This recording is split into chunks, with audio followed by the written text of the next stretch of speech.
chapter clicked in to College Volleyball Weekly on Viral Volley Media. Now here's your host, Rob on mic.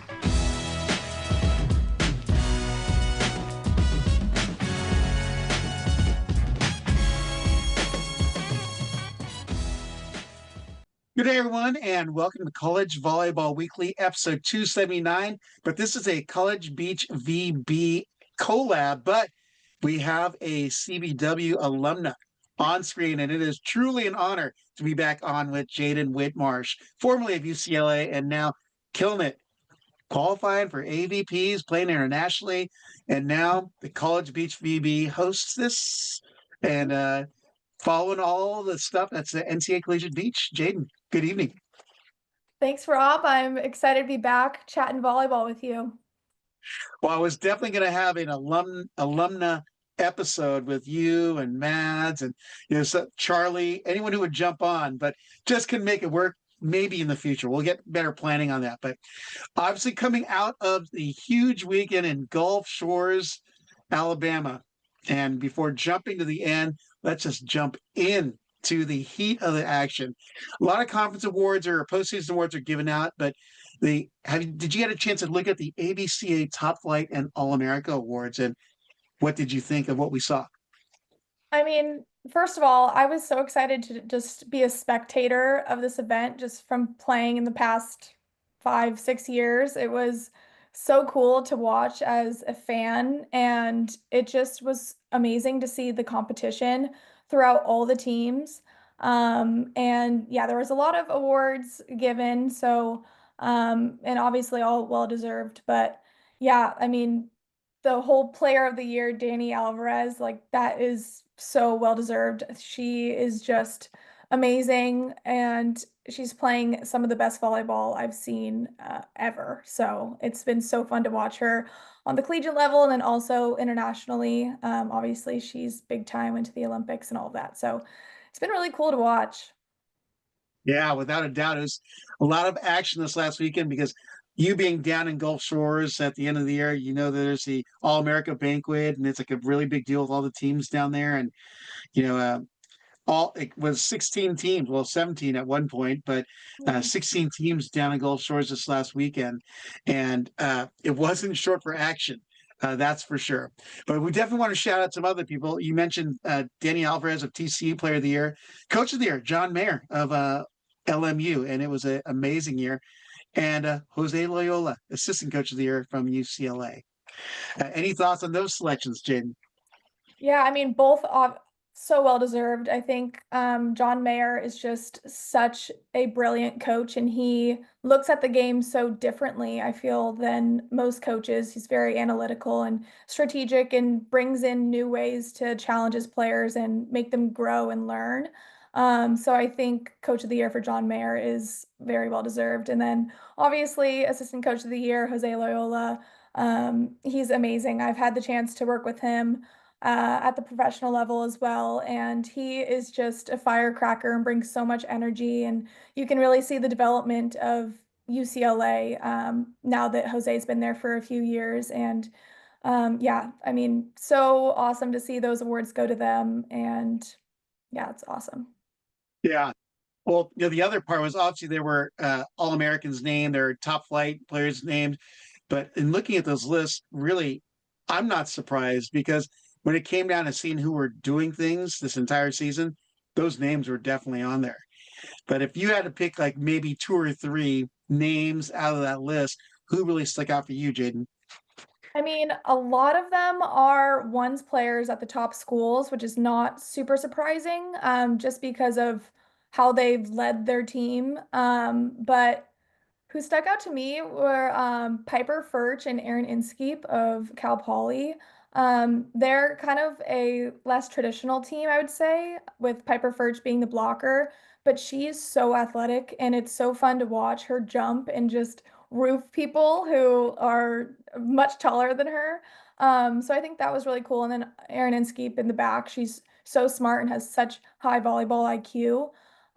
So they stood out to me. And then also Maggie Boyd and Sally Perez from UCLA, they I don't think Maggie has lost a game at Gulf Shores in NCAAs. I think they just kind of hit this stride and were playing such solid, consistent volleyball all throughout the season.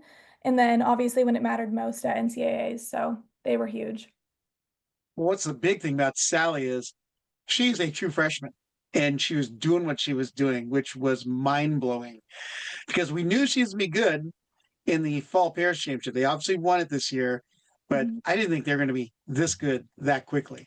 Yeah, and it was so cool to see Maggie kind of step up and be the older, more experienced player on the court when in previous years she was playing with Lexi Denneberg and she was the freshman and she was the younger one. But her playing with Sally, you could see Maggie just kind of stepped up and Sally is just so good. And as a freshman, it's so promising for her entire career at UCLA.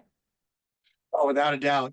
I'm going to throw down a pair because they really stuck out for me even more so at the MPSF Beach Championships, the first ever, by the way. Um, it's going to be Avery Jackson and Brooke Rockwell. Mhm. What a star-studded pair. Those two are just a living highlight reel. They both do some pretty amazing things. But I did you follow any of their play through the season at all, Jane? I think with you tracking with College Beach VB, I know that you have. Definitely, yeah. I mean, Brooke was playing at the ones for Stanford for, I don't know if it was the last 1 or 2 years. So when they got dropped down to the twos, I just knew that they were going to cause ruckus. And Brooke is just so fast and speedy, and she sees the court so well. And then Avery Jackson, new to the program, and she's young, but she just jumps so high and she's so athletic. So the two of them together were definitely a great pair, especially at MPSF. That was just incredible to see. Yep. Oh, and I wanted to go backpedal a little bit there. I was looking at the College Beach VB pair rankings, and the ones pairs, all of them, the three that I mentioned, only had 4 losses their entire season. Look at these names: Danny Alvarez and Tanya Moreno, 16-4 together because Tanya took some time off just to get ready for this weekend. Maggie Boyd and Sally Perez, 31-4. Malia Gemantera, Taylor Hagenoff, 33-4. They were strong ones this year. And then you push out Piper Furch, Aaron Inskeep, 28-7 for Cal Poly. And the ones were power packed this year. They were, yeah, I mean, you mentioned Malia and Taylor. They just are always a staple for Long Beach. I think they just play so well together and they've been playing together for so long that you can kind of see like the flow on the court when they play. And yeah, they were amazing this year too. They received multiple different awards and yeah, they're just such a great pair. Yep. Well, let's move into this weekend, this last weekend's action. Obviously, what's come out were the seeds. What did you think of the seeding of the teams? I know there's some discussion. Why is UCLA at number one? After losing in the MPSF championships. But what are your thoughts on everything that happened in regards to the NCAA seedings?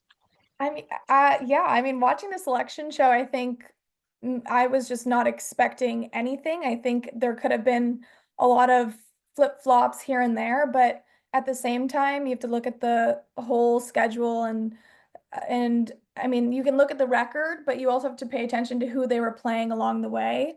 And I think UCLA deserved the 1 seed. I think they had a really tough competition schedule throughout the season.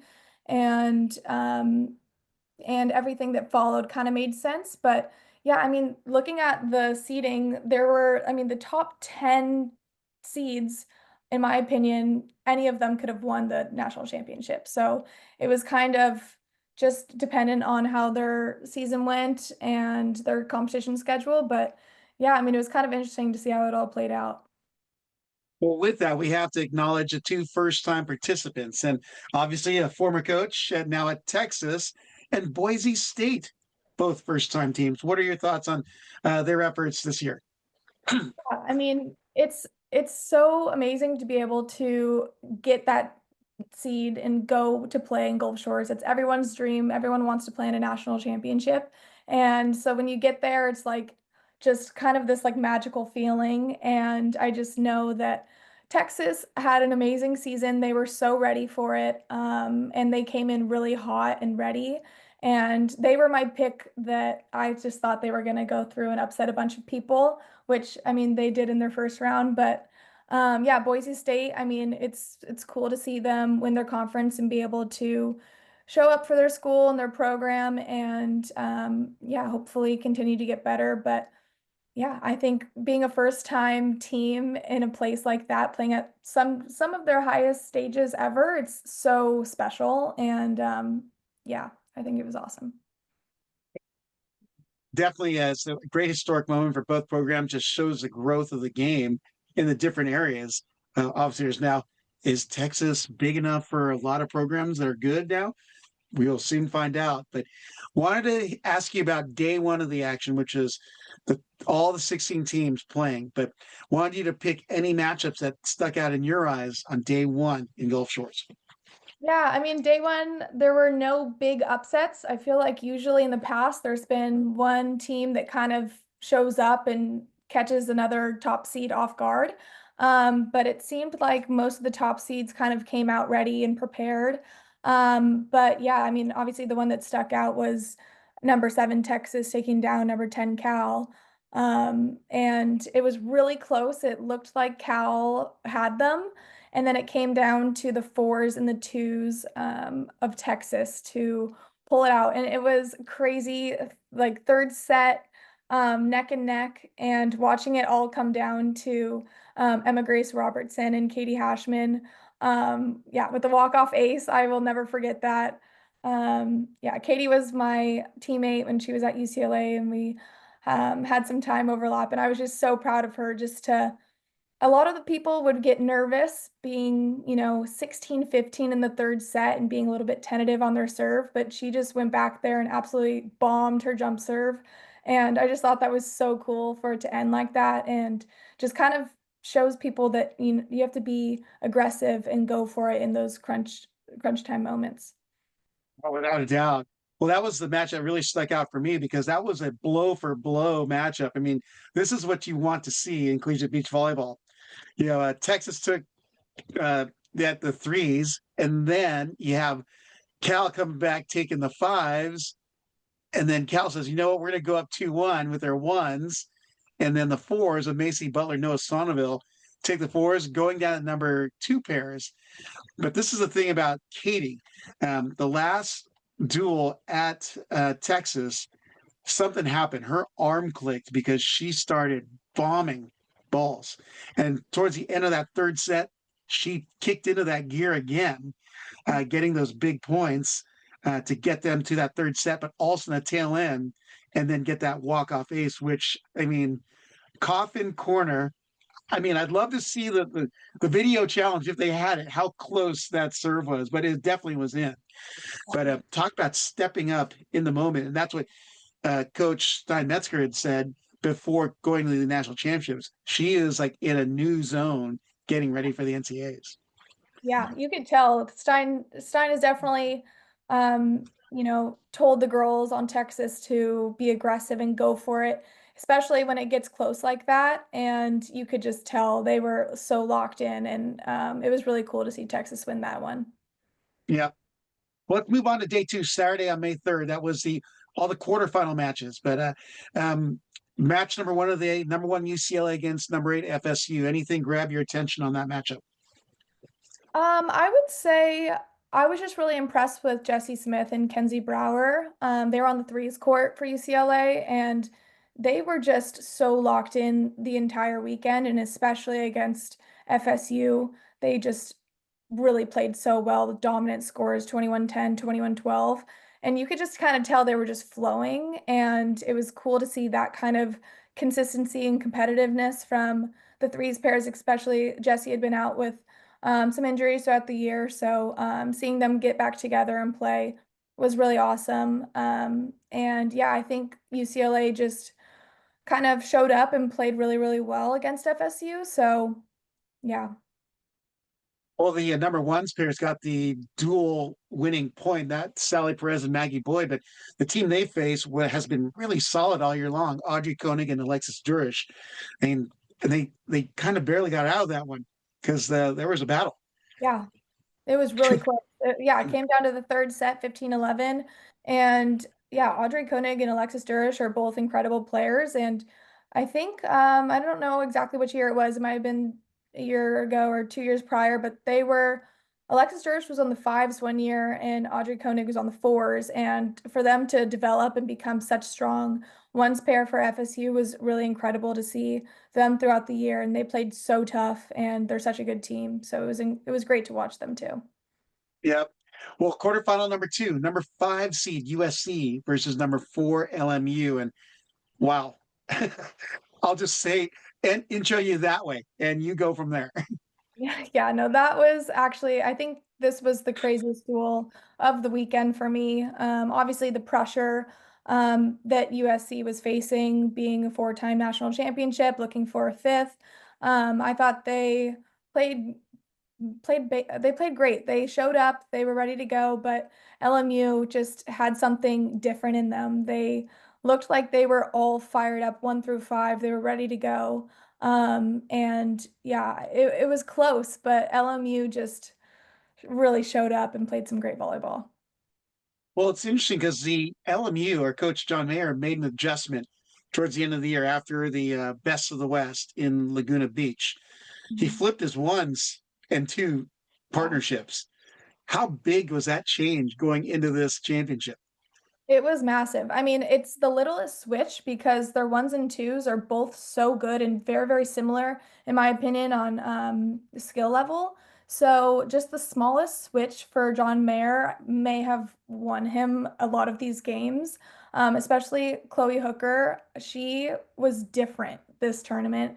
And obviously her partner Preeti as well were just them two together and the twos were just lights out. And yeah, they were incredible. And same thing with Michelle Schaefer and her partner Anna Paloya. They were great too in the ones, but yeah, I don't know. It was a big switch for John Mayer. Well, Anna Paloya was hitting some pretty heavy balls, and Michelle Schaefer was getting some really good passes up at the net. So they were optioning over, not just a little placement shot, they were hammers, Mhm. which really kept the opponent off balance most of the time. So, I mean, talk about a wicked ones pair with such physical. Because Michelle Schaefer is what, 6'1", and Paloya is like 6'2", 6'3". So basically two bigs playing at the ones. Yeah. Yeah, they're a lethal pair, them two. They played some great volleyball, especially they were the ones that clinched it against Madison White and Zoe Henson. And that's obviously a fantastic ones pair for USC as well. So that was a great win. Yeah. We'll move on to quarterfinal number 3. And this was the one, number 3 Stanford facing off against number 6 Cal Poly. Cal Poly wins out 3-1. But gosh, this is one of the pairs you were watching, Piper Furch and Aaron Dinskeep at the ones. But your thoughts on that matchup? Gosh, this was another match that just kind of blew my mind. I mean, I know what Cal Poly was capable of, and I know that they totally could have won this match for sure. But I was really surprised. I thought Stanford was going to take Cal Poly just with I mean, they've kind of hit this new level and this switch, obviously winning MPSFs and 1 through 5, Stanford are just so strong. But yeah, it was an absolute battle. It was pretty much back and forth. But yeah, I think the Piper Furch, Aaron Inskeep win over Taylor Wilson and Ruby Sora was huge for Cal Poly. And then, yeah, Ella Connor and Maddie Nichols stepping up in the fours to clinch. That was cool to see. Huge Ella Connor fan. She's really sweet. And her dog Hercules is always a plus to see on the TV screen. So shout out Hercules. Well, that was like the Granny versus Young Bucks matchup. I mean, because Chloe Hoffman and Logan Tusher at the MPSF tournament were playing really well. And that by no means, all the scores don't reflect it. That was not an easy match because that's another big pair for Stanford. And for Ella and Maddie, because one's a grad student, the other's a senior, they had a lot more experience. I think it came down to that, honestly. Yeah, and it was later in the day. I think maybe wind played a little bit of a factor and seemed like Cal Poly with their experience in that department just looked like they were kind of in system more. But yeah, Chloe Hoffman and Logan Tusher were a great pair, especially when I think they got paired together like midway through the season, and they were undefeated, playing so well. So again, yeah, a huge win for Ella Connor and Maddie Nichols. And that could have gone 5 because I'm looking at former CVW, actually not former, she still is. If you look at the scores at the threes, Quinn Perry and Lindsay Sparks versus Shar Bell and Kelly Bellardi. So Cal Poly took the first 21-10, but when they blew the horn, it was 24-24 in the second set. Wow. So could have gone either way, honestly, I think. Yeah, that was another crazy matchup. And yeah, watching Quinn Perry and Lindsay Sparks play, that was really cool to see, especially Lindsay being in her final year and getting to finish it out at Cal Poly. That was awesome to see her leadership on the team. And then, yeah, Charlotta Bell and Kelly Bellardi obviously played phenomenally all season long and in the NCAAs as well. So that was a crazy matchup, and I would have loved to see how it ended. Well, here we go. Our final quarterfinal matchup. Number 7, Texas against number 2, TCU, the Battle of Texas. And TCU is touting, I believe they're 22-0 against Texas teams. I'm like, ouch. So how about that matchup there between Stein and Hector? Yeah, I mean, Texas knew that they were going to have to play their best volleyball. I mean, TCU have been clicking, and especially their threes and fours at TCU are just really, really tough teams. So yeah, Texas, gave them a great battle, but in the end, it was just TCU that just dominated, especially in the threes and fours. They really caught my eye. Right. I also will just add that for Stein in Texas, he said that the program is far ahead where he had planned. So anything above making the NCAAs was icing on the cake for that program. I mean, historic year, first year, and here they are in the NCAAs. So, but that sets up our semis. And alma mater, number 1 UCLA against number 4 LMU. I know it's going to cause you a little pain, Jaden, but do your best to explain what you saw. I mean, it was such a good game. The whole match, I was on the edge of my seat. And it was just so dramatic. I mean, UCLA went up 2-0. The threes and the ones for UCLA took those matches, and then it came down to and then the twos on LMU won. So it was 2-1 UCLA. UCLA just needed one more court, but fours and fives of LMU just pulled through in the end in both three setters, and ended up taking the match. And it was so close. It was just tooth and nail the entire time, back and forth. And it was really cool to see both programs just battle it out. It felt like it was like life or death. And yeah, I mean, LMU upset USC that day and UCLA that day. So LMU just had a wonderful day that day. They earned their stripes. They got respect out of They that day did. for sure. Yeah, That route to get to the championship match was insane. insane. 4-time national champion, and the other team that's won the other national championships, we'll take them on. But how amazing was it if you're watching on ESPN? It goes to split screen in that particular duel. You're watching the fours and the fives is what it came down to.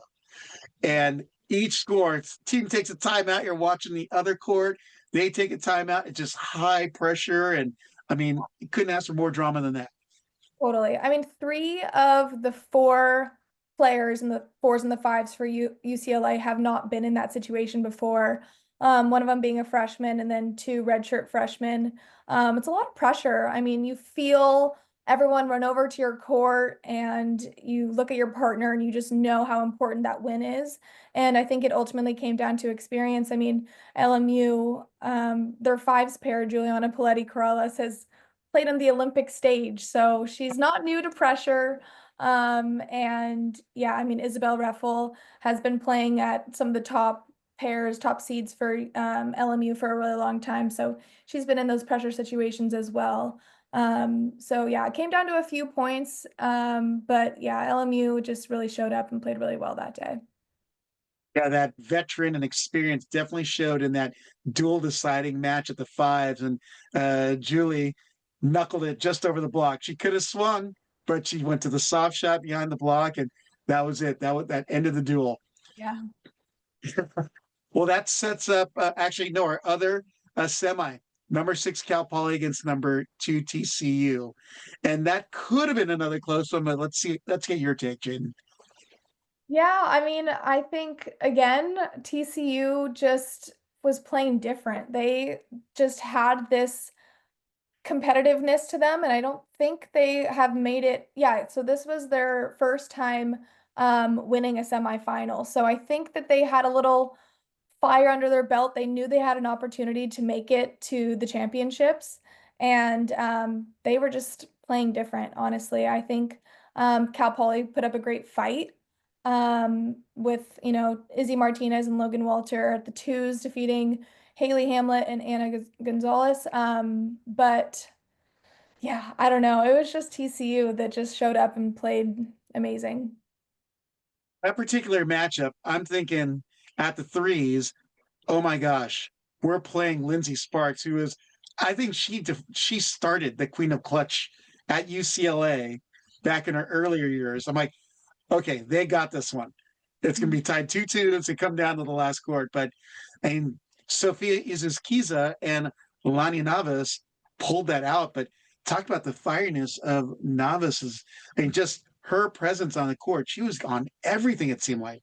Yeah, I mean, yeah, TCU's three pair are just such, they were perfectly put together. I mean, Sofia Izuzquiza is so tall. She's such a presence at the net and makes it really, really hard for opponents to get over her or around her. And then if you do end up getting it around her or over her, you have Alanis Navas back there who just touches everything and makes it so difficult to play against. And then obviously they have the momentum with them once they start getting their energy rolling. And once Alanis gets her energy like that, it's game over. She just turns on to this new level and there's no stopping her. Yeah. And that brings us to our championship match on Sunday. Number 4 LMU versus number 2 TCU. Both programs playing first time that UCLA or USC are not in the championship match. It would have been could have been LMU's first national championship for their entire school. Sixth for TCU, and another great matchup. Yeah, I think again it was really cool. Even for me being a UCLA alumni, but I just think that having two brand new teams in the championship was really cool to see and it was really special. And again, it shows the growth of college beach volleyball and just the different programs that are continuing to get better. So having LMU versus TCU in the final was something really special, and it couldn't have been closer. I think that's another thing that really made it exciting is that it was just neck and neck throughout the twos through fives, and then ultimately coming down to the ones. That was also a crazy game, and the fact that it came over to the court and it was like 3-0 or something in the third set, and it was just a quick little sprint to the championship. It was a phenomenal game. Well, I mean, it was like a storybook ending. If Mhm. you're Danny and Tanya, Mhm. they placed fifth at the Olympics, but I mean, still hadn't got a national championship. It's their final season, Mhm. and the courts are going first. TCU gets the first point at the fours, and LMU at the twos, and then TCU at the threes, down to the fives, LMU, and then everyone's just watching court one. I'm like, oh my goodness, it could not be a better ending or a more dramatic ending for the national championship. Yeah, I know. I was just thinking the whole time, I'm like, if you're a TCU fan, you are so happy it's coming down to your one pair because those girls are clutch and they know how to play in high pressure situations. And yeah, I mean, obviously, really well deserved for Danny and Tanya and the whole TCU team. But yeah, I was just really, really impressed with LMU and John Mayer and everything that that program accomplished that year. And yeah, honestly, it was a storybook ending for TCU, but for all of college beach volleyball, I mean, having two brand new teams in the finals, again, it just shows the growth of the sport, and I'm just so happy to see, new programs making their statements and girls just really showing up and doing amazing things for their programs. Oh, such a great analysis there, Jade, and I love it. Especially since you've actually been there on those stands battling, for natties. And it brings out the best in beach volleyball. Talent-wise, you kick into a new level once you're on that sand there, and you're on like beast mode constantly. So, uh, with the championship, I mean, it's such a great. I know this year was unique in that it was supposed to be in Huntington Beach, and due to the fires, it got pulled back over to Gulf Shores, and I guess Gulf Shores is now going to host next year as well for the next 4 more years. So, but they do such a great job down there, and with the tournament being as big as it is, and I'm curious what the viewership was this weekend because they did a phenomenal job with former CVW contributor Mads Fitzpatrick on the sideline reporting as well. But it was such great action. He did a great job getting the storylines of all the athletes on the court. But what do you remember most in your days playing at Gulf Shores, Jade? Oh gosh. I mean, like you said, it's so special that it's in Gulf Shores. I mean, it would have been amazing if it was in Huntington Beach. But there's really just nothing like playing in Gulf Shores. I mean, the white sand, the community of Gulf Shores is just so different. And yeah, I mean, for all of these athletes that get to experience it, it's one of the most amazing feelings just being there with your team and getting to contribute in any way you can. But yeah, just going out there, it really kind of feels like the Hunger Games. Like every matchup, it's like life or death with the single elimination format and getting to step on the court and play the game you love and get to represent your school and your program. There's really nothing like it. So I miss those days already. Well, you've got some other days ahead of you here, AVP, but FIVB. Um, with that, the all-tournament team was named. Wasn't released until a bunch of hours later. But at the ones, Danielle Alvarez and Tanya Moreno at TCU. The twos, Chloe Hooker and Valma Paridi at LMU. Kenzie Brower and Jesse Smith at UCLA at the threes. Anna Vergara and Angelina Camille at TCU. And at the fives, Tannen Rosenthal and Yuli Paleti Corrales of LMU. I'm curious, was what we saw a surprise to you this weekend? Yes and no, because like I mentioned earlier, I feel like there were multiple teams that could have won the national championship this year. So, I mean, with it coming down to LMU and TCU, I guess that was surprising just because we haven't seen anything like that in the past. But honestly, TCU winning, they're such a strong team, and LMU right behind them again, 1 through 5, just amazing athletes. And yeah, I mean, I think it could have gone a lot of different ways, just depending on little tweaks here and there. But overall, I mean, it kind of makes sense to me. I think there were a lot of close battles, and that's exactly what you would expect with this high level of college beach volleyball. So.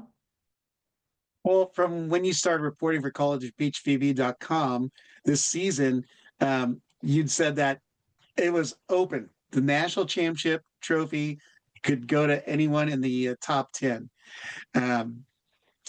What teams really turned it on towards the end and that back end stretch, in your opinion?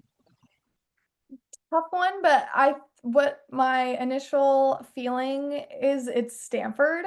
I think they were playing some of the best volleyball I think they've played ever, especially their performance at the MPSF championship, defeating UCLA and USC and Cal and all these amazing teams. I think that they were just really on a roll, and I was a little bit surprised. I thought they could have made it a little bit farther into the NCAA tournament, but again, that just shows how strong, Cal Poly was ranked number 6 coming into this tournament and had an amazing run. And yeah, I think it was just cool to see first timer Texas in the tournament. Um, and yeah, UCLA, USC, obviously, they've been, top dogs for many, many years. And I think they also played some phenomenal volleyball, but just came down to, a few pairs just playing a little bit better than others. So yeah, I don't know. I think it was really cool to just follow along the season and see the growth of the programs throughout the year and see some teams kind of go up and some teams, hit a little speed bumps. But Yeah, you really want to be peaking right when it hits May, and you could say LMU and TCU were definitely peaking. Great breakdown. Well, the final AVCA poll just came out, and TCU obviously gets number one with all 27 votes, LMU 2, UCLA 3, Cal Poly 4, Stanford 5, SC 6, Texas at 7, Florida State at 8, Cal at 9, and Long Beach State at 10. So, with that, that is Jaden Whitmarsh of collegebeachvb.com. Be sure to follow everything Jaden's doing. So proud of what you're doing. Oh, Not only playing, but also doing some analysis as well as some play-by-play, and who knows, maybe some courtside reporting as well. But Jaden's also playing on the AVP as well as the Beach Pro Tour for the Futures and Challengers and beyond. So, Jaden, it's always great to chat with you. I big fan of the Whitmarsh family. So, thanks, Rob. It's fun talking to you. all right, Jen, thank you for joining me here tonight in our, well, it's my final episode. I don't know if you got more stuff coming up, but I I'm find done out. for this season. Yeah. Thanks for listening to College Volleyball Weekly. Be sure to follow Rob Espero at the Rob on the Mic on Instagram and at Rob on the Mic on Twitter.